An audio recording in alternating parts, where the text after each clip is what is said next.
Dios nos bendiga, amigos y hermanos. Hoy estaremos viendo qué significa el legalismo según el mundo y la palabra del Señor y otros puntos más. Así define el mundo al legalismo. El legalismo en la antigua China era una creencia filosófica según la cual los seres humanos están más inclinados a hacer el mal que el bien, porque están motivados totalmente por el interés propio y requieren leyes estrictas para controlar sus impulsos. Por eso se crearon las leyes en todo el mundo. ¿Qué significado tiene el legalismo?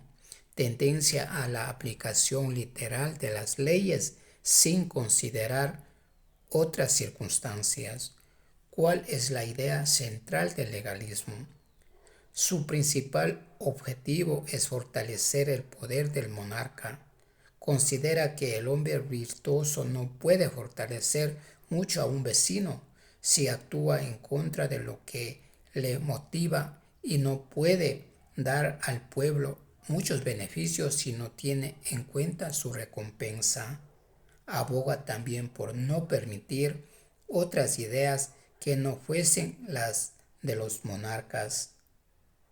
El legalismo en el sentido occidental es la actitud ética que sostiene la conducta moral como una cuestión de cumplimiento de reglas.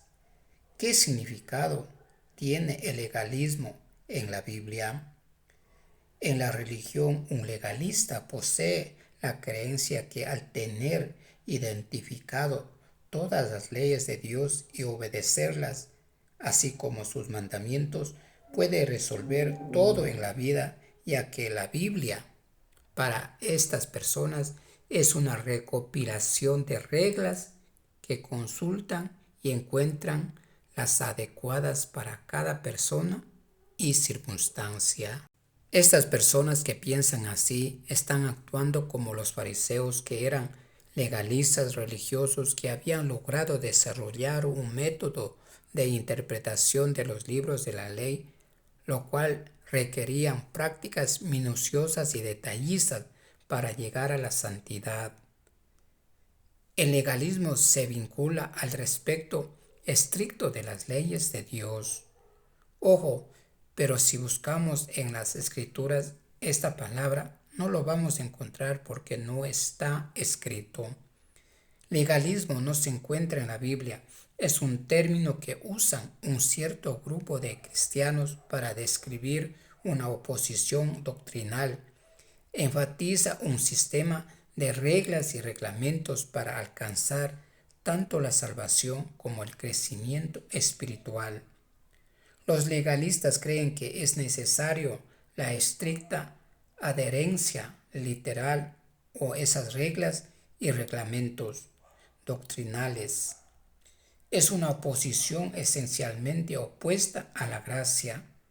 Aquellos que sostienen una postura legalista pueden fallar aún en ver el propósito de la ley, especialmente el propósito de la ley de Moisés, el cual debe ser nuestro ayo o tutor, como dice en Gálatas 3:24, dice, de manera que la ley ha sido nuestro ayo para llevarnos a Cristo, a fin de que fuésemos justificados por la fe.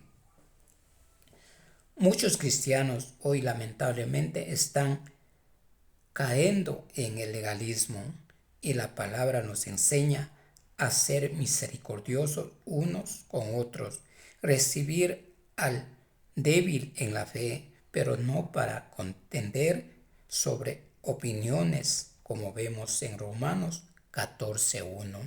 Si un amigo me pregunta diciendo, ¿has entregado tu vida a Cristo? ¿Has escuchado el llamado de Dios y te has acercado al altar para aceptar a Cristo en tu corazón? De lo contrario, no serás salvo. Mi respuesta sería, sí, ya Dios vive en mi corazón y sí he escuchado la voz de Dios, pero estoy en ese proceso, aún me falta. Pero sí he escuchado la voz de Dios, porque la palabra dice que solo podemos escuchar a Él a través de su palabra, como vemos en Juan 10 del 27 al 29. Y si pensamos que ya hemos recibido una parte, esto nos debe llevar aún más cerca de Él. No hay mejor manera de confirmar cuál es su voluntad que por medio de la oración y la lectura de la palabra. Dios nos habla a través de su palabra y nos llama también. Después Dios puede hablarnos y llamarnos de otra manera.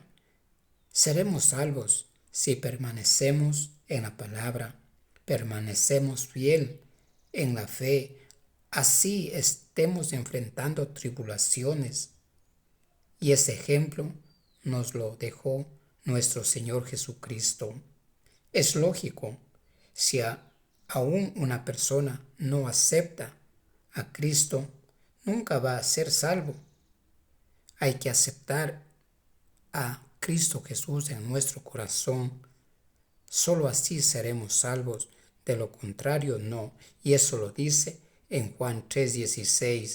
Cuando nosotros nos arrepentimos y aceptamos a Cristo en nuestro corazón, ahí ya estamos salvos, pero para ser salvo definitivamente hay que permanecer hasta que nuestros ojos se cierren y vayamos a descansar. Y solo así ya seremos salvos por toda la eternidad. Mi amigo, mi hermano, tal vez usted sepa que hubo mucho conflicto entre Jesús y los fariseos y se pregunta por qué. Tal vez no conoce mucho de la palabra. La respuesta es, la contienda se dio porque Jesús criticó y puso mucha importancia a la hipocresía y la falsedad de los fariseos. Mateo afirma que Jesús ya los había criticado por tomar los primeros asientos en los banquetes y las sinagogas, por vestirse ropas ostentosas y por animar al pueblo a llamarles rabinos, o sea, maestros de la Torá. También sabemos que en estos días existen fariseos y los fariseos de hoy son los líderes de algunas denominaciones e iglesias que quieren imponer leyes y que se cumplan al pie de la letra. Si un pastor me pregunta a mí, ¿qué pienso? El que se ha entregado a Cristo de verdad no debe tocar bebida alcohólica, hay que evitar el pecado.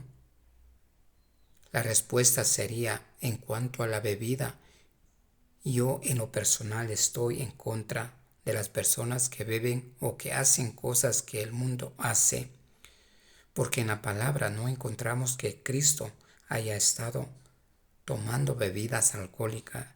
Sí encontramos que Cristo estaba en las fiestas y que comía con los pecadores, porque la palabra del Señor dice, el que está en Cristo nueva criatura es, que vemos en 2 de Corintios 5:17. Todas las cosas viejas pasaron, dice. Entonces, si uno hace lo que el mundo hace, todavía no ha nacido de nuevo.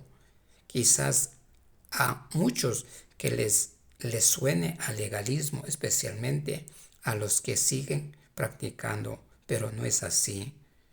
Puede hacer un brindis, eso es diferente, pero beber alcohol y otras cosas, bueno, esto es lo que yo pienso, pero todos pensamos diferente y se debe respetar.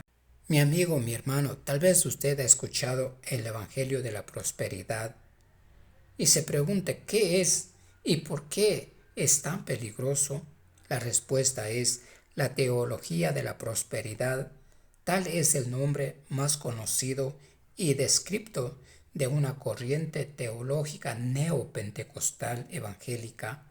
El núcleo de esta teología es la convicción de que Dios quiere que sus fieles tengan una vida próspera, es decir, que sean económicamente ricos, físicamente sanos y muy felices.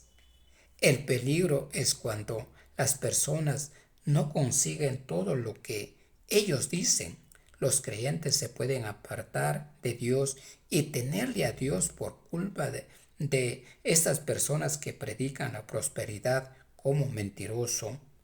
Para no caer en eso hay que estudiar la palabra del Señor. Mi amigo y hermano, nadie va al cielo porque vaya a la iglesia, ore o deje de fumar, tomar, bailar y apostar. Como vemos, eso hace muchos en el mundo. Pero la misma palabra dice, nadie va al cielo por dejar de hacer las cosas que le gustan. Tampoco porque vaya a la iglesia, ore, todo eso es bueno, pero todo lo que hacemos debe ir acompañado, primeramente con el arrepentimiento verdadero, después con la obediencia y cumplimiento de los mandatos de Dios. Claro, no es fácil cumplir, pero debemos cada día luchar para hacer lo que Dios nos pide, porque en su palabra vemos que dice que podemos hacer todo eso, pero si nuestro corazón principalmente no tenemos fe, no estamos arrepentidos, todo lo que hagamos para demostrar a las personas que según nosotros somos creyentes, pero si no estamos arrepentidos de verdad, estamos solo adorando de labios para afuera, estamos diciendo que le amamos a Dios de labios para afuera, no de todo nuestro corazón. Y eso lo dice en la palabra en Mateo 15:18. ¿Cómo podemos responder a las personas que exigen obediencia a ciertas reglas de la ley ceremoniales del Antiguo Testamento? Bueno, las leyes son buenas y la ley que Dios dio era muy estricta de ceremonias y ordenanzas que tenían por finalidad conservar vivo en ellos, o sea, en los israelitas, el recuerdo de Dios y su deber con Él. Pero eso ya pasó con la muerte de nuestro Señor Jesucristo, llegó a su fin muchas de las leyes. Por eso mismo no se puede imponer. Es igual si guardas el sábado y ayunas y no amas de verdad a Dios, no sirve de nada. Solo son apariencias, como eran los fariseos. Muchos ponen énfasis en la discusión sobre el diezmo. El diezmo ni te salva ni te condena, por lo tanto no se puede exigir y es voluntario. Mi hermana, mi hermano, ¿qué le diría a usted a una persona que le diga que ha vivido toda una vida viviendo de una forma escandalosa e impíamente y que ahora como anciano piensa que es demasiado tarde para estar bien con Dios? Bueno, yo le diría que no importa la edad que tenga para estar bien con Dios, porque la misma palabra nos da muchos ejemplos que cuando Cristo daba a conocer las buenas noticias de salvación, jóvenes, ancianos e incluso niños venían a Él. No importa la edad. Dios no mira la edad, sino mira el corazón, si estás verdaderamente arrepentido. No importa la edad que tenga. Puede ser niño o anciano, igual puede estar bien con Dios, porque como digo, Dios no mira la edad, sino mira lo que hay en el corazón. Mi hermana, mi hermano, no sé si a usted le pasaba así como antes me pasaba a mí, que yo decía, ¿cómo puede ser Dios justo y amoroso con pecadores como nosotros? Y la respuesta es simple, porque la esencia de Dios es amor. Mi hermano, mi hermana, tal vez usted ha leído el capítulo de Lucas 15 completo y ahí se puede ver que habla sobre las 3 parábolas. Y tal vez usted se ha preguntado cuál es el punto importante de las 3 parábolas? La respuesta es, esas parábolas nos enseñan cómo es Dios, pues su corazón es misericordioso. Su corazón de Padre hace el perdón incondicional. Nuestro trabajo para alcanzar el perdón es dejarnos perdonar, acercarnos a Él. Mi hermana, mi hermano, para no caer en las manos de las personas legalistas, nosotros tenemos que tener conocimiento de la palabra del Señor. Mi recomendación siempre es que es bueno ver todo lo que publica, lo que comentan nuestros hermanos en diferentes redes sociales, ver videos, escuchar videos sobre prédicas, ir a la iglesia, todo eso es muy bueno. Eso dice la palabra. Pero para nosotros tener un conocimiento de la palabra, tenemos que tener un encuentro personal con nuestro Señor. Y eso pasa por medio del estudio de la palabra, escudriñar las Escrituras, por la oración. Si nosotros tenemos un conocimiento sobre la palabra, no seremos presa fácil para esas personas legalistas. Tampoco debemos ser conformistas, porque muchos dicen que soy pobre porque el Señor quiere que sea pobre.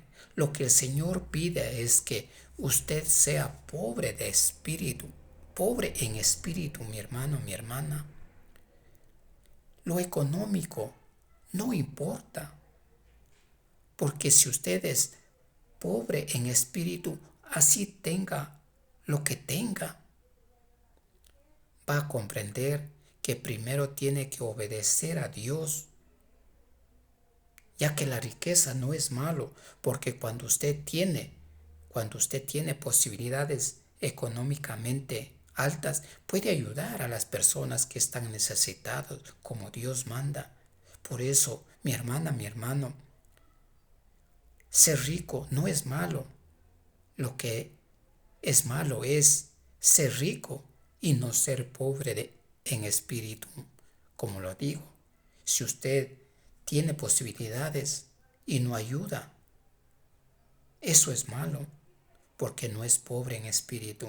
Pero si ustedes tiene posibilidades, si es pobre en espíritu, sabrá que Dios manda a ayudar a todos los necesitados. Como la misma palabra tiene muchos ejemplos en el Antiguo Testamento. Muchos tenían muchas riquezas, pero ellos ponían a Dios en primer lugar. Y eso tenemos que hacer nosotros.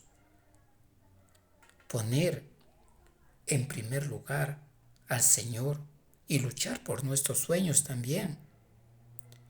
Y si Dios ve que va a ser de bendición lo que estamos emprendiendo, algún proyecto, si va a ser de bendición para nuestra vida, y Él nos va a conceder, pero si no va a ser de bendición, Él no nos va a conceder.